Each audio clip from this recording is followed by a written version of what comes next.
እንዲህ አይነት አስደንጋጭ ነገር በዘራችሁ አይድረስ። እበላብዬ ተበልቼ ነበር። ታፈሱ ጉድ ነው የሰራች። ታፈሱ ይሄን ምስር ልቀም ያልኩሽ ምንድነው? አሁን ጥርሴን ሰበርሽው እኮ ሰበርሽው፣ ጥርሴን ሰበርሽው። ለስንት ዘመን ያኖርኩትን ጥርስ እኮ ነው የሰበርሽው። ለቀሚዋለሁ እና ይሄ ምንድነው ይሄ?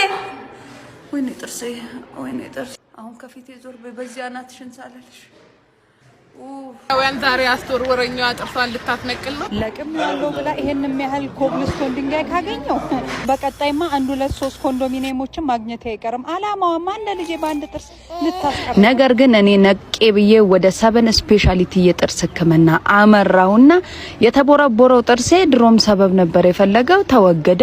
የስር ህክምና የሚያስፈልገው ህክምና ጀመረ። የሚታጠበው እንደዚህ አጫ በረዶ ተደርጎ ፏፋሽ። ታዲያ ከዚህ በኋላ ማን ነው ታፈሱ ምስር የሚበላ? ይብላኝ ለታፈሱ ምስር። እኔስ 7 ስፔሻሊቲ ደርሰውልኝ እንደዚህ ከሰው እኩል አረጉኝ። አድራሻቸው 22 ታውን ስኩዌር 5ኛ ፎቅ ነው። ዋጋቸው ተመጣጣኝ፣ አገልግሎታቸው አርኪ 7 ስፔሻሊቲ